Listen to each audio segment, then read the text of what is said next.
Message and data rates may apply. Reply stop to opt out. Consult a doctor prior to use. You look great. What have you been doing? I found Zelthy. If you qualify, their providers can prescribe the same active ingredients in Ozempic and other expensive GLP-1s for 80 to 90% less without insurance. All of mine shipped right to your door. Get started with Zelthy today for just $39. Call pound 250 and say keyword CARE. That's CARE to pound 250. We interrupt this program to bring you an important Wayfair message. Wayfair's got style tips for every home. This is Nicole Byer, helping you make those rooms flyer. Today's style tip: when it comes to making a statement, treat bold patterns like neutrals. Go wild! Like an untamed animal print area rug under a rustic farmhouse table from Wayfair.com. Ooh, fierce! This has been your Wayfair style tip to keep those interiors superior. Wayfair, every style, every home. When we started writing our thoughts down on paper, it opened up endless possibilities. Ideas could grow beyond the borders of the mind, and it changed the world. Somewhere along the way, we lost touch with paper, distracted by devices made for every purpose except for thinking and focus. On edge, waiting for the next notification. But what if new technology didn't pull us away from paper, but brought us closer to it? Listen. That's not paper. It's the sound of the new Remarkable Paper Pro, rewriting the future. A paper tablet with a true color ink display, gentle reading light, and unheard of tactility. With digital features for taking notes, thinking, and organizing, without any distractions. Paper is about to change the world again. Get your paper tablet at remarkable.com today. Welcome back to our deep dive. You know, it's really easy to picture historically black colleges and universities, HBCUs, as maybe something from the mid-20th century, or perhaps the civil rights era. But the truth is, the roots go much, much deeper. We're talking about dozens and dozens of these vital institutions founded before 1950. Some stretch back well over 150 years. It's an incredible history, and when you think about the context, severe segregation, outright hostility in many cases, founding a college was, a monumental act. Absolutely. It wasn't just about classrooms and books. It was about self-determination, about carving out a space for opportunity where society was actively trying to deny it. Exactly. So this deep dive, it's really about exploring those origins. What were the initial missions? Who were the people driving this? It's fundamental to understanding the fight for educational equity in America. Right. So if you've ever wondered about the evolution of higher education in the U.S., or maybe the specifics of how these particular institutions battled for existence and impact, well, you're definitely in the right place. We've been digging through historical records, summaries, all sorts of accounts detailing HBCU foundations between roughly 1837 and 1950. It's a huge amount of information, really fascinating stuff. It really is. And our mission today, our goal, is to sort of unpack that. We want to uncover the diverse beginnings, the unique goals, those pivotal early years for a whole slew of these schools, and give you a real sense of this landscape. Sounds good. It's a rich story to tell. Okay, let's jump in. Where do we even begin? We have to start with the real pioneers, right? The ones established even before the Civil War. Absolutely. That period, say 1837 up to 1865, it's foundational. And what's really striking is that even before emancipation, you see these seeds being planted, often a mix of philanthropy and sheer aspiration from the Black community itself. So first up has to be Cheney University, Pennsylvania, 1837. Just think about that date for a second. Yeah, it's decades before the war. Decades. It's recognized as the very first institution of higher learning for African Americans in the U.S. It owes its existence to a Quaker philanthropist, Richard Humphreys. He saw the need, left money in his will specifically for this purpose. Right. And it started as the African Institute, then became the Institute for Colored Youth. The name changed over time, but that core idea was there from day one. What strikes me there, too, is the role of someone like Humphreys, a white philanthropist. It points to some level of, collaboration, or at least shared understanding of the injustice, even that early on. It does, though we have to be careful not to overstate it given the times. But yes, individuals like Humphreys using their resources created openings where basically none existed. It thinks that those early, often overlooked cross-racial efforts. Okay, moving forward a bit, 1854, Lincoln University, also in Pennsylvania. This one marks another major milestone. The first degree granting HBCU. Exactly. Founded by Presbyterian ministers John Miller Dickey and Sarah Emlyn Cresson. Their goal was higher education, specifically liberal arts and sciences, for young black men. It wasn't just basic skills. It was aiming higher. That's a critical distinction. Moving to degree-granting status shows a shift, right? It's not just about literacy anymore. It's about developing intellectual leadership, providing an education on par with what was available to white students. A clear step up in ambition. Then, just 2 years later, 1856, we get Wilberforce University in Ohio. Wilberforce. Really significant. Why is that? What makes it stand out? Well, it's the oldest private HBCU continuously owned and operated by African Americans. That's key. It was a joint venture initially between the AME Church, the African Methodist Episcopal Church, and the Methodist Episcopal Church, but the AME Church took full control later. And named after William Wilberforce, the British abolitionist. Right. And its initial focus was classical education and teacher training. That tells you a lot about the priorities, intellectual rigor, plus building the capacity to educate their own. That AME Church connection seems vital. Owning and operating meant they could really shape the curriculum, the environment, make it relevant. Absolutely. Agency was huge. And that focus on teacher training pops up again and again. It was about building the infrastructure for education from within the community. Okay, 1857 takes us west of the Mississippi, Harrisville State University. Yeah, in St. Louis. Its origins are a bit different. How so? It was started by the St. Louis Public Schools as a normal school, basically, a teacher training school. And it was the first public teacher education institution west of the Mississippi. Now, it wasn't exclusively for African Americans initially, but it played a crucial role.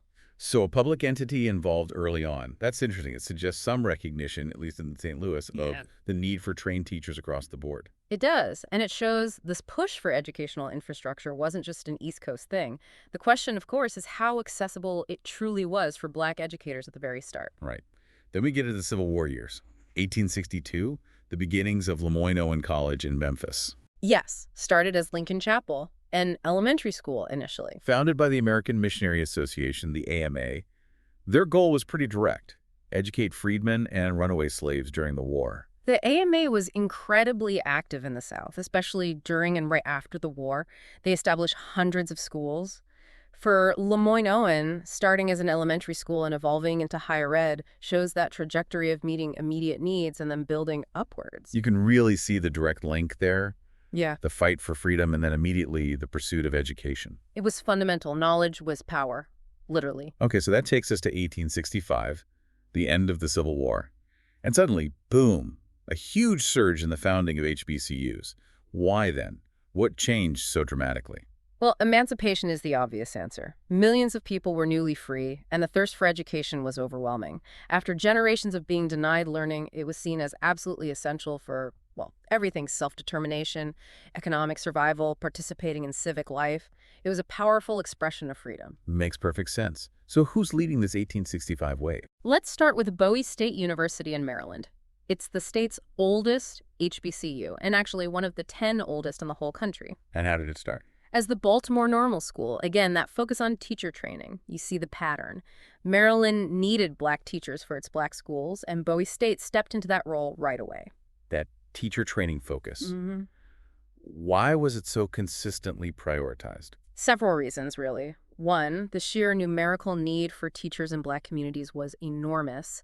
Two, teaching was often one of the very few professional paths open to educated African Americans at the time. And maybe most importantly, training their own teachers meant communities could ensure education was culturally relevant, fostering pride, not just academics. Control over the narrative, Anyway. Absolutely. Also in 1865, we have the roots of Clark Atlanta University. Now, the university itself formed from a merger later on, but the parent institution started here. Right. Atlanta University and Clark College, both trace back to 1865. And Atlanta University is particularly notable, isn't it? Yes, it was the first HBCU to award graduate degrees to African Americans. That's significant. Clark College, meanwhile, was founded by the Freedmen's Aid Society, focusing more on the undergraduate level. So right from 1865 in Atlanta, you have one institution aiming for graduate-level scholarship and another focused on undergraduate access. What does that tell us? It tells us the vision was broad even then. It wasn't just about basic literacy. There was an immediate understanding of the need for advanced scholarship, for leadership development at the highest levels, alongside the crucial work of providing foundational college education, a multi-pronged approach. Fascinating. And still in 1865, another huge one, Shaw University in Raleigh, North Carolina. Shaw has a massive claim to fame, the first HBCU founded in the South after the Civil War. Wow. Okay. Established as the Raleigh Theological Institute by the American Baptist Home Missionary Society. Right. And its early impact was staggering. They educated something like nearly 1,000 formerly enslaved people in just the first 4 years.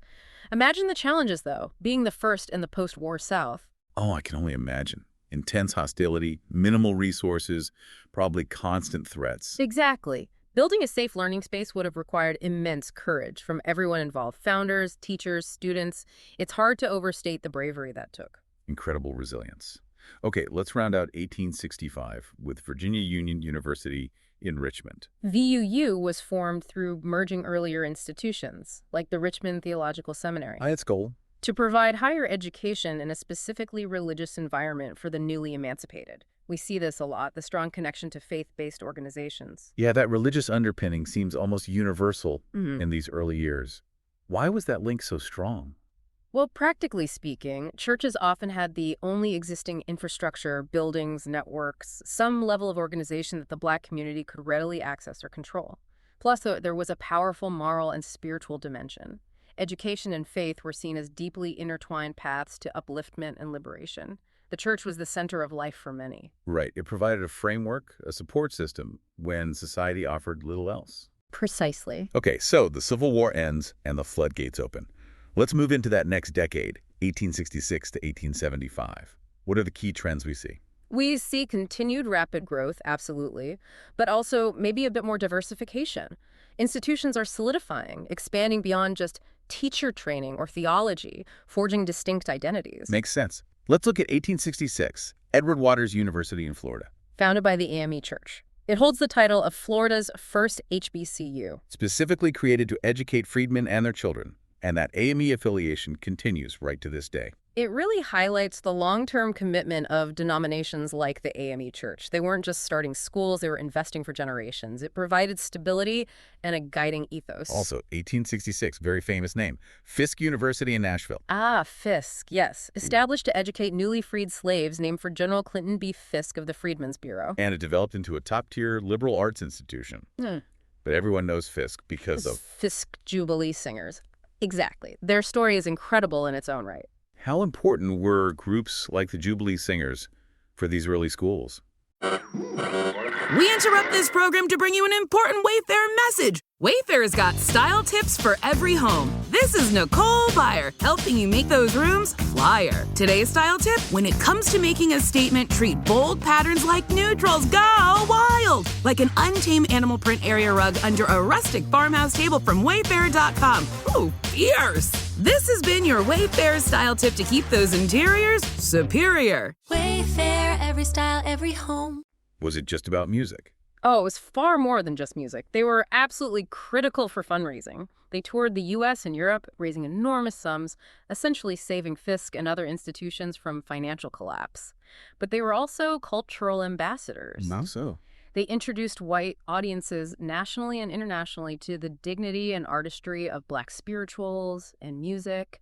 They challenged racist stereotypes and raised awareness about the very existence and purpose of these new colleges. They were powerful advocates. Wow. Fundraising, ambassadorship, cultural preservation, all through music. That's amazing. It really is. Okay, another 1866 founding, this one with a unique origin story. Lincoln University in Missouri. Yes, this one is remarkable. Founded primarily by African-American soldiers, veterans from the 62nd and 65th United States Colored Infantries of the Civil War. Soldiers pooling their money to start a school. Exactly. They started it as the Lincoln Institute. It's just an incredible example of self-reliance and foresight.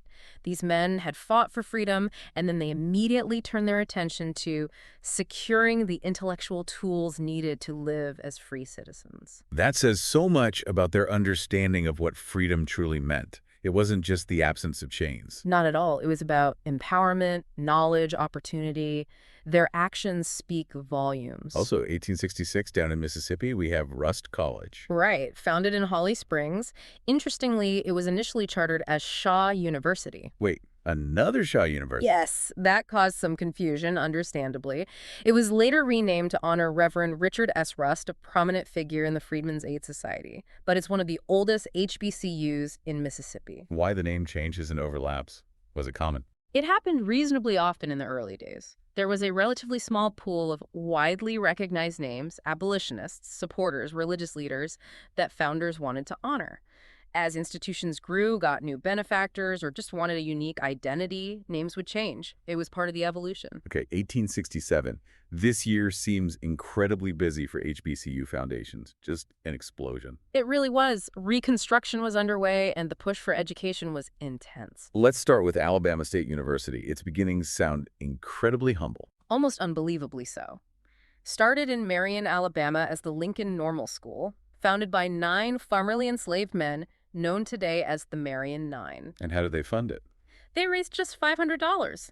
That's it. An initial $500 pulled together by these 9 men to start a school. It's just a stunning example of grassroots determination. Absolutely inspiring. The commitment is just, wow. Yeah. Also, 1867, Barber Scotia College in North Carolina. Yes, formed eventually from the merger of Scotia Seminary and Barber Memorial College, established by the Presbyterian Church. And its initial focus was specific, right? Yes, initially it was focused on educating African-American women, training women teachers, leaders for the community. It only became coeducational much later. So the Presbyterians saw educating women as a priority early on. What does that suggest? It suggests they recognized the absolutely crucial role women played in families, churches, community uplift. Educating women was seen as key to elevating the entire race.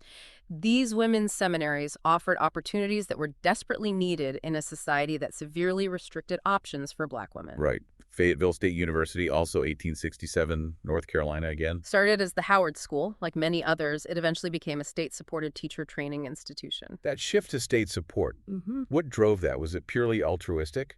Rarely purely altruistic. It was often a mix of factors. Growing political pressure from Black communities, a recognition by the state of the need for Black teachers, even in a segregated system, and sometimes federal incentives tied to education funding. But the funding was almost always unequal. State support for Black schools lagged far behind white institutions. It was a step, but often a small and grudging one. The separate but equal fallacy in action. Precisely. Okay. We absolutely cannot talk about 1867 without mentioning the giant. Howard University in Washington, D.C. No, you certainly cannot. Howard is unique. Founded directly by an act of the U.S. Congress. Named for General Oliver O. Howard, head of the Freedmen's Bureau. That federal involvement is huge. It signaled, at least initially, a national-level commitment or acknowledgement of the need for higher education for African Americans. Its location in D.C. also gave it immediate prominence. And its mission was broad from the start. Liberal arts, sciences, professional schools later on. It aimed high. It really did, and it quickly became a hub for Black intellectuals and a leader in research and civil rights advocacy. Its impact is just immense. Okay, still in 1867, Johnson C. Smith University in Charlotte, North Carolina. Another Presbyterian founding, started as Biddle Memorial Institute. And its initial focus? Primarily educating Black men for the ministry, like we saw with some others. It was later renamed Johnson C. Smith after a major donation from Mrs. Jane Barry Smith in honor of her late husband. That focus on ministry keeps coming up. Why was training ministers so central? Because the minister was often the central figure in the Black community. They weren't just spiritual leaders. They were often community organizers, educators, political advocates, counselors. An educated ministry was seen as essential for guiding the community through incredibly difficult times. Okay, makes sense. And then also, 1867, another incredibly well-known name, Morehouse College. Yes, originally founded in Augusta, Georgia as the Augusta Institute. Also focused on theology and education for Black men initially. Correct. It later moved to Atlanta and was renamed in honor of Henry Lyman Morehouse, a key figure in the American Baptist Home Mission Society, which strongly supported the school. Morehouse has this incredible legacy of producing leaders, Dr. King obviously, but so many others in various fields. What do you think is the key to that enduring legacy? That's the million-dollar question, isn't it? I think it's a combination of things. A rigorous academic environment, yes, but also a profound emphasis on character, leadership, service, and frankly, instilling a sense of responsibility to uplift the race. The Morehouse mystique, they call it. It's about fostering excellence and social consciousness in Black men. A powerful combination. Yeah. Okay, still in 1867, Morgan State University in Baltimore. Started as the Centenary Biblical Institute. By the Methodist Episcopal Church, again with that initial goal of training ministers. Yes. It later became Morgan College, and then eventually Morgan State University, a public institution. So another example of that transition from private religious founding to state university status. What are the trade-offs there? Well, the big advantage of becoming public is usually more stable funding from the state, potentially lower tuition, making it more accessible. The potential downside can be less autonomy, more state bureaucracy, maybe political pressures that could dilute its specific mission or focus on the Black community. It's often a complex calculation for these institutions. I can see that. Also, 1867, St. Augustine's University in Raleigh. Founded by the Episcopal Church. Their stated mission was very direct: educate freed slaves. Simple as that. Another example of sustained commitment from a religious denomination. Absolutely. These church affiliations provided not just money, but a moral compass and a supportive community structure. And one more for 1867, Talladega College in Alabama. Talladega has a powerful founding story, too. Established by two former slaves, William Savory and Thomas Tarrant, with support from the American Missionary Association. Founded by formerly enslaved men themselves. Yes. It's Alabama's oldest private HBCU. That act of formerly enslaved individuals founding a college, it just speaks volumes about their belief in education as the path forward. It's profoundly moving. Truly. Okay, let's move into 1868, Hampton University in Virginia. Known initially as Hampton Normal and Agricultural Institute. Founded by General Samuel Chapman Armstrong. And the name suggests its focus. Exactly. A dual focus on teacher, normal training, and practical vocational skills, agriculture, trades. This reflected Armstrong's particular educational philosophy, often called the Hampton model. Why that emphasis on vocational training alongside academics? Was that common? It was a significant model, yes, though sometimes controversial. The idea was practical skills were essential for economic self-sufficiency for newly freed people. Agriculture and trades offered immediate pathways to earning a living. The debate was sometimes whether this emphasis came at the expense of a more rigorous liberal arts education. Ah, the Booker T. Washington versus W.E.B. Du Bois debate in miniature almost. In some ways, yes. It reflected different philosophies on the best path to racial upliftment. Okay, 1869, Claflin University in South Carolina. Founded by Methodist missionaries. Claflin has a really interesting distinction. What's that? It was the first university in South Carolina that was open to all students, regardless of race or gender, right from its founding. Wow, in 1869, South Carolina. That's incredibly progressive and frankly brave. Extremely brave. It must have faced enormous pressure. But it set a standard, even if it was difficult to maintain in practice later on as Jim Crow laws tightened. It was a statement. A powerful statement. Also, 1869, the roots of Dillard University in New Orleans. Yes, like Clark Atlanta, Dillard formed later from a merger. The predecessor institutions, Straight University and New Orleans University, both got their start around 1869, both with strong church affiliations. Why merge later on? What's the typical driver? Often it's about consolidating resources, strengthening academic programs, maybe achieving greater financial stability. By combining forces, they could potentially create a stronger, more comprehensive institution for the Black community in New Orleans. Makes sense. Okay, 1870, Allen University in Columbia, South Carolina. Another AME church founding, named after Bishop Richard Allen himself, the founder of the AME Church. That naming convention really anchors it in that specific tradition. Absolutely. It connects the university directly to the origins of the AME Church and its long fight for Black autonomy and uplift. It's highly symbolic. Also 1870, right there in Columbia, South Carolina as well, Benedict College. Founded by Northern Baptists, specifically Bathsheba A. Benedict, who provided the initial funding. Its purpose was clearly stated: to educate freedmen. So we see Northern Baptists, Methodists, Presbyterians, the AMA, Quakers. Why were these Northern religious groups so invested in Southern Black education?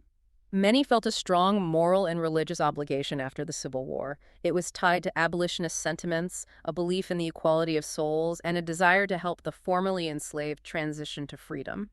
They saw education as absolutely vital for spiritual, economic, and social progress. They had resources and organizational capacity that were desperately needed. Okay. 1871 takes us to Alcorn State University in Mississippi. This one's a landmark. Huge landmark. Alcorn was the first black land-grant college in the United States. The first one, established under the Morrill Land Grant Acts, named after the Mississippi governor at the time, James L. Alcorn. What did being a land-grant institution mean practically? It meant access to federal land and funding, specifically directed towards teaching agriculture, mechanical arts, engineering, and military science, alongside other studies. For Black communities in the agrarian South, this was potentially transformative. It provided public resources for practical education vital for economic development. But there's a catch. Right, always a catch.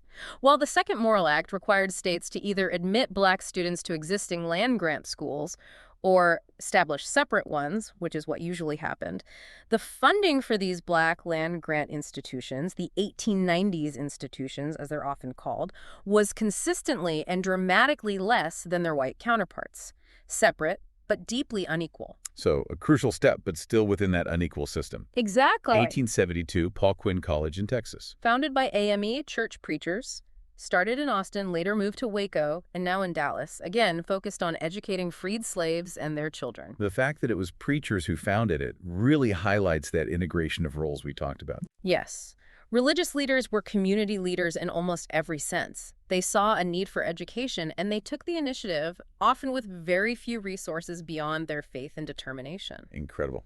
1873 brings us the University of Arkansas at Pine Bluff. Started as Branch Normal College. As the name suggests, it was established as a branch of the main white Arkansas Industrial University, specifically for training Black teachers. Another example of the state creating a separate institution. Yes, it became a land-grant institution later under the 1890 Act, similar to Alcorn, but its origin as a branch underscores the segregated approach. Also, 1873, Bennett College in Greensboro, North Carolina.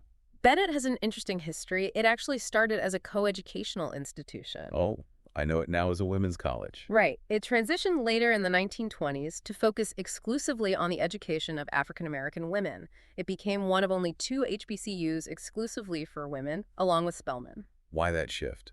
What led Bennett to focus solely on women? It likely reflected a specific vision about the need for a dedicated space to cultivate the leadership and intellectual potential of Black women. In a society rife with both racism and sexism, creating an environment tailored to their needs, free from the specific dynamics of coeducation at that time, was seen as crucial for empowerment. A space for them to thrive without those additional pressures. Exactly. Okay, rounding out this period, 1875, Alabama A&M University. Founded as the Colored Normal School at Huntsville. And the founder's story is remarkable. Who was it? Dr. William Hooper Council. A former slave himself, he became its first president. Former slave founding what would become a university. Yes. And he successfully lobbied for it to become a land-grant institution as well. His leadership and vision overcoming his own past under slavery is just another testament to the incredible drive behind these schools. Absolutely profound. So as we move past 1875 into the late 19th and early 20th centuries, say up to 1950, what changes do we see? We see continued founding, though perhaps the pace slows slightly compared to that immediate post-Reconstruction boom. We definitely see more state-supported institutions emerging, often growing out of normal schools or high schools. The land-grant movement continues to shape many HBCUs. And maybe a broadening of focus beyond just theology and teaching. Yes, more emphasis on liberal arts, sciences, and increasingly specific vocational and technical fields beyond the initial agricultural and mechanical focus of the land-grant schools. You also see junior colleges starting to emerge later in this period. So the landscape keeps evolving. Let's touch on some examples from this later era. We won't hit every single one. There's so many, but some key developments. Okay. For instance, 1876, Prairie View A&M University in Texas. Another crucial land-grant institution established specifically for African Americans. 1877, Jackson State University in Mississippi, starting as Natchez Seminary, founded by the American Baptist Home Mission Society. Again, that Baptist support. Right. It moved to Jackson later and evolved into a state university. 1879, Livingston College in North Carolina, founded by the AME Zion Church. another major black denomination stepping up. And Payne College in Augusta, Georgia, 1882. Interesting because it was intentionally founded as an interracial effort between Southern white Methodists and the Colored Methodist Episcopal Church, later CME. An explicit attempt at collaboration. How common was that? Less common than institutions founded solely by black denominations or northern white groups, especially in the Deep South by the 1880s. Payne's founding is quite noteworthy for that reason. Okay, 1880s. Spelman College, 1881. We mentioned Bennett earlier. Spelman is the other historically black college for women. Yes, started as Atlanta Baptist Female Seminary, received crucial early funding from the Rockefeller family, hence the renaming to honor Laura Spelman Rockefeller. Like Bennett, it focused on providing rigorous academic and leadership training for black women. And Tuskegee University, 1881 in Alabama, founded by Booker T. Washington. Tuskegee is hugely significant, embodying Washington's philosophy of industrial education, self-help, and vocational training as the primary path to black advancement, very much in the Hampton model tradition, but arguably even more influential under Washington's leadership. That emphasis on industrial education was central there. Absolutely. Agriculture, trades, domestic science, practical skills for economic independence. Then you have schools like Kentucky State University, 1886, Virginia State University, 1882, Florida A&M University, 1887, all starting around this time, often as normal or agricultural mechanical schools, frequently with state support and land grant status. Exactly. The state role becomes more prominent, especially with the requirements of the Second Morrill Act in 1890, pushing for the creation of these separate land grant institutions if states wouldn't integrate. And into the 1890s, schools like North Carolina A&T State University, 1891, Delaware State University, 1891, South Carolina State University, 1896, Savannah State University, 1890, West Virginia State University, 1891. A lot of state-supported, often land-grant institutions founded in this decade. Yes, the 1890s were a key period for the establishment of the 1890 institutions, the historically black land-grant universities. It really solidified that parallel system of higher education in many southern and border states. Moving into the early 20th century, say 1900 to 1950, we still see foundings like Elizabeth City State University, 1891, but developing significantly later, Grambling State University, 1901, starting as a private industrial school, North Carolina Central University, 1910, founded by James E. Shepard as a private institution initially, Tennessee State University, 1912, state-funded normal school. Right. Many institutions founded in this period started as normal schools or even high schools and gradually evolved into four-year colleges and universities over several decades. The path wasn't always direct. And you also start seeing some junior colleges emerge that later gain HBCU status, focusing often on vocational or technical training, like Coahoma Community College, 1949, or Gadsden State Community College's Valley Street campus, 1935 origin. Exactly. The landscape becomes more diverse, with different types of institutions serving different needs within the community, from two-year technical programs up to graduate and professional schools at the larger universities. It's just an incredible sweep of history. Nearly 115 years from 1837 to 1950, just packed with the creation of these institutions against incredible odds. It really is. When you lay it out like that, the scale of the effort is breathtaking. So looking back over this whole deep dive, all these foundings, these stories, what are the big takeaways for you? What really stands out? I think first, the sheer resilience and the unwavering belief in education within the Black community itself. From formerly enslaved individuals pooling pennies to soldiers founding schools to established churches making it a central mission, that internal drive is the core story. Yeah. Second, the absolutely critical role of allies and institutions, religious denominations, both black and white, philanthropists, the federal government, however inconsistently, in providing resources and legitimacy when they were desperately needed. Right. It was often a combination of internal drive and external support. And third, the diversity of missions. Yes, teacher training and theology were crucial early on, but it quickly expanded to liberal arts, sciences, agriculture, trades, graduate studies, women's education. It was about building a comprehensive educational ecosystem. That diversity is key. It wasn't monolithic. And for you listening to this, maybe the aha moment is just realizing the depth and breadth of this history. It's not just a handful of famous names. It's a vast network built over generations, often in the face of unimaginable adversity. Absolutely. And understanding that history is crucial for appreciating the legacy. These institutions weren't just schools. They were incubators of leadership, engines of social mobility, preservers of culture, and vital centers for the civil rights movement and beyond. Their contribution to American society is profound. It truly is. Their continued existence and importance today is a direct link back to those founding principles. So, maybe the thought to leave you with is this. Considering these origins, born from struggle but fueled by an incredible vision for a better future through education, what does the continuing story of HBCUs tell us about the enduring power of knowledge and the ongoing work needed to achieve true equity in our society today? And how might the lessons from their founding inform how we think about access and opportunity in higher education for all students now? Powerful questions to ponder. Their history is not just history, it's a living legacy with lessons for today.